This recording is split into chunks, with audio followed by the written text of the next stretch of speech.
Hello, everyone. David here. First solo podcast.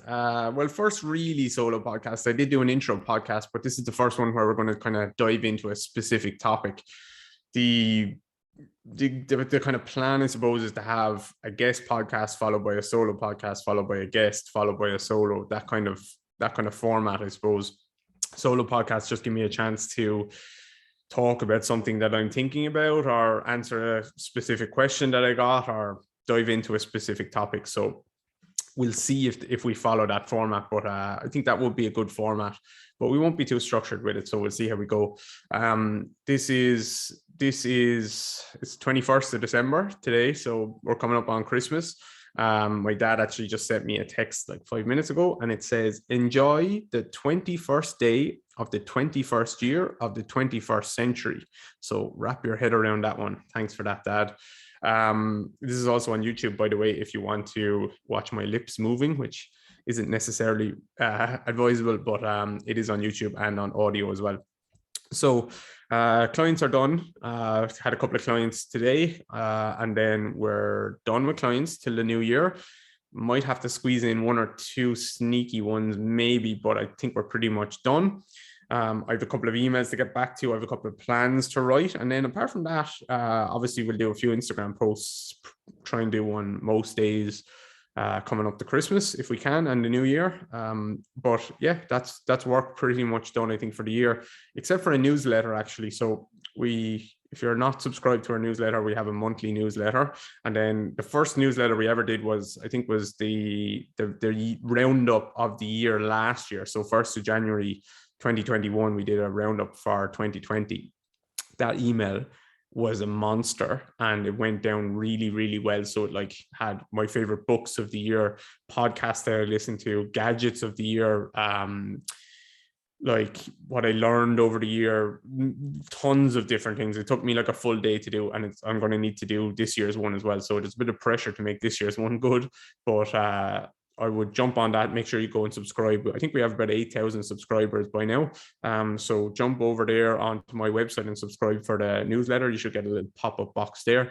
Buy an old program while you're there. Why don't you? Yeah, so that newsletter will be probably the biggest piece of work that I have to do for the rest of the year. Apart from that, we're good. We're going to put the feet up and maybe drink a couple of cans of Guinness. There's a nice little Guinness. When you buy a can of Guinness now, you can buy a special can, and there's a little lid thing that you can put on it called a Nitro Surge. And that actually pours the Guinness like you're getting a pour from a pub, kind of. And it comes out nice and creamy, actually. So that's quite nice. So I would probably drink a few of those over Christmas, I would say, and hopefully meet friends, even though COVID is getting a little bit dodgy here again. So we will see. And then we'll probably have Christmas Day, or not probably, we'll hopefully have Christmas Day in Dad's house. My brother and his wife, they had a son this year, so I'm his godfather, so it's his first Christmas. Me and Kira will go there, and then we'll go for a few drinks in her family's house afterwards. So I'm really looking forward to that. But anyway, today's podcast is on a question that I got from in my Instagram Q&A that I did about a week ago. So I don't have the guy's name in front of me. I think it was like John Fit or Joe Fit or something like that. So apologies that I have the name wrong. But the question was, what are the top 3 things that you did to grow your business? And I'm going to kind of not answer it. Not that I don't want to answer it, and I will answer that at another stage, but I'm going to kind of just talk for a few minutes, not too long, about something that I think is more important to understand. And that is more about, so if you think about the top 3 things you did for your business, people will expect me to say, okay, Instagram was important, releasing Lower Body Basics was important, and emails or whatever the hell else is important to grow my business. I want to think more about not goals either for my business. So like next year, the goal is to earn $1 billion for the business. I don't want to think about goals. It's more about like, what's the guiding light? What's the overarching strategy? Isn't the right word, but what's the overarching kind of guiding light for our business as we go forward?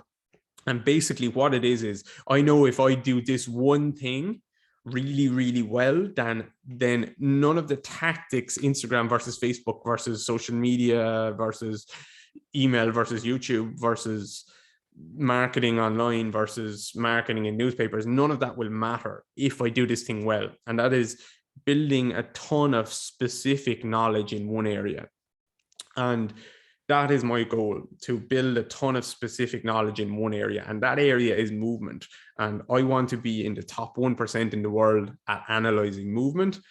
And so basically being able to look at anyone moving, understand the movement strategy that they are using, help to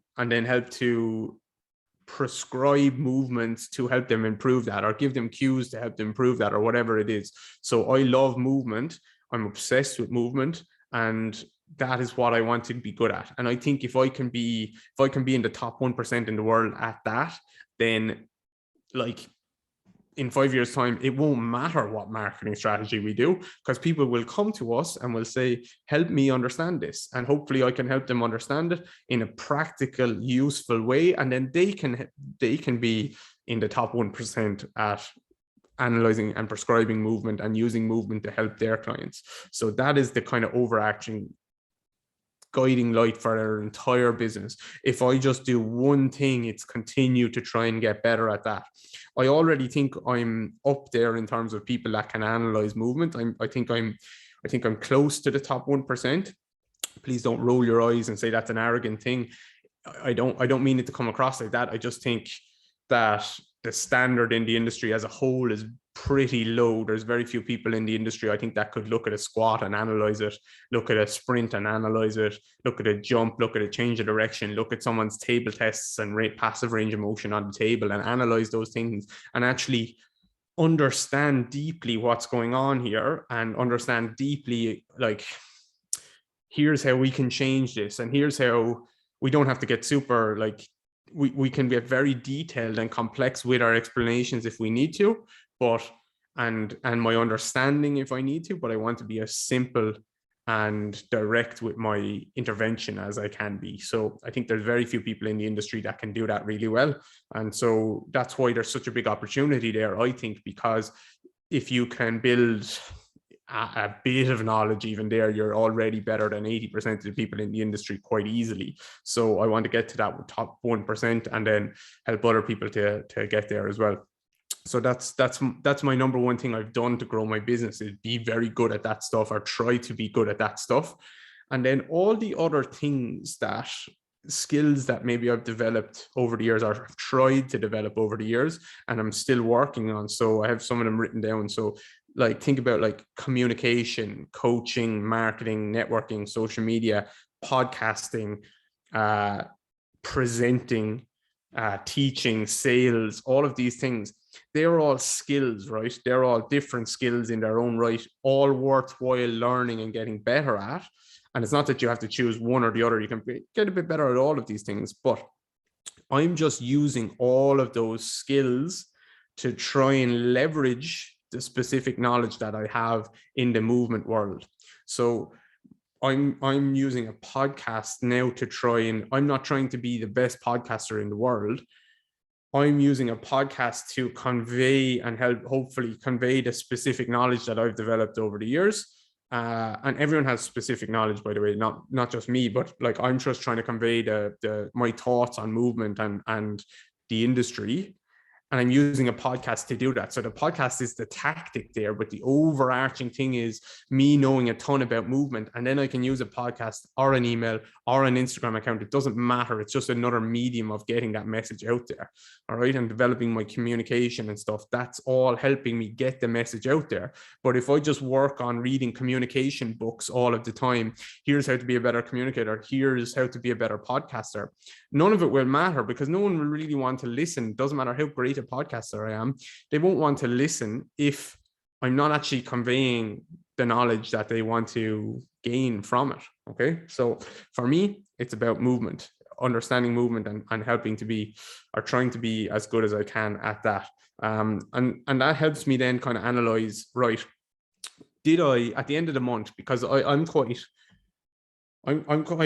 of curious, and I'm kind of a bit scatty with my thoughts in terms of I jump around. So one month I want to learn about investing. Next month I want to learn about money. Next month I want to learn about a specific sport. I want to learn about philosophy. I want to learn about science, I want to learn about whatever. So I jump around a lot, and Kira will tell you that. And that can be a good thing and a bad thing, because I get like into something, I'm like, this is the best thing ever, and then I get bored of it quite quickly. And I try and, I suppose, at the end of the month, really, if I come back and look back at the month and say, was I successful this month? Am I closer to my goal in terms of really, did I learn more about movement, and can I understand more about that more than I did last month? And if the answer is no, then it's great that I learned a little bit about business or something like that, but that's a short-term thing. It might help me in the short term, it might help me in the long term as well. But if I can compound, like have this compounding effect where every single month I learn a bit more about movement, I can understand it a bit more, I can coach it a bit better, I can help my clients a bit better, I can teach it a bit better to other people. In 5 years time, it's going to be a juggernaut, I think, and it's hard for people to, I could walk into any room in the world, hopefully, and talk shop with any coach. It doesn't matter who they are. I'd be confident in my ability to do that now, but like I need to be way better at that. So like in 5 years time, if I can do that, and if you can do that, if you're interested in that, then the tactic will not matter. It will not matter if you have an Instagram account or a Facebook account. You will find a way of getting your message across, because people will want to listen to you. All right, so that's kind of the podcast, I suppose, for today. It's just hopefully helping you understand that, and that doesn't mean that your overarching strategy has to copy mine in terms of like, this is the way to do it. Yours could be, I want to be the number one in the world at understanding the patellar tendon at the shoulder. I want to be number one in the world at being a coach for other coaches. I want to be number one in the world at being number one in the world. No, sorry, I shouldn't say that. Like in the 1%. So you don't know if you can be the number one, because there's always probably going to be someone better. But being in the 1% is probably not that hard, or being in the top 5% is probably not that hard. It just takes a bit of work no matter what you're in. So I want to be in, what else was I saying? Like the tendon world, in the shoulder world, I want to be the best baseball coach. It doesn't matter. Just pick the thing that you love the most, and if you really develop that knowledge and develop some of the other skills along the way. So you should not, no, I don't want to use the word should, but I want to know everything about something, which is movement. I want to know everything I can about movement. And then I want to know a bit of something about everything. So I want to know a bit of something about the marketing, about the sales stuff, about the communication, about all social media, about everything. I want to know a bit about all of that stuff, enough to get me by. And then if I keep focusing on knowing everything about movement, then I think I'll be good. Now, Scott Adams is someone who has wrote a book called, he's quite a famous comic book guy, but he also has wrote a book called How to Fail at Everything and Still at Almost Everything and Still Succeed.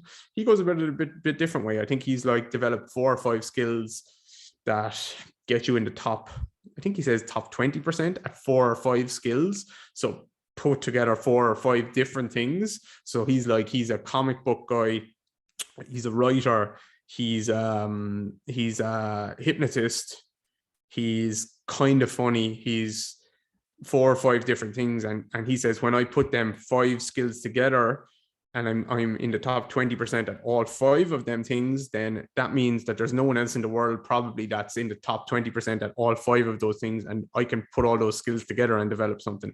I do like that thought process. I think that's a good thought process, but I think it's a much safer bet being amazing, brilliant at one thing, and then being in the top 50% at other things, or top 75% at other things, rather than in the top 20% at a lot of things. I think you're just kind of mediocre at a lot of things, which can definitely work. Don't get me wrong, there's no right or wrong here, but it's not how I'm going about it. But that's just probably because I love movement. So yeah, happy Christmas. I hope that helps. I hope that answers the question, John. And if there's any other questions you'd like me to dive into, let me know.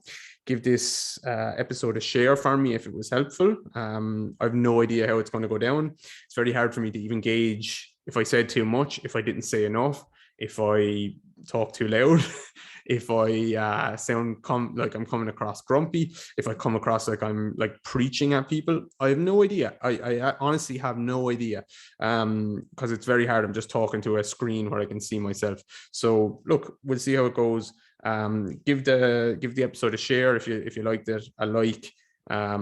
Please send me a message as well on Instagram or whatever and let me know your feedback. And shares of the episode are very helpful on feedback on Instagram, sorry, for feedback.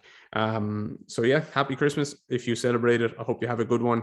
I am going to, no, I was going to say I'm going to go and drink a can of Guinness, but it's only 4:00. So not yet, but there's a message about cryptocurrency from a friend. We will save that for another day. All right, guys, I'm signing off. Take care. Bye-bye.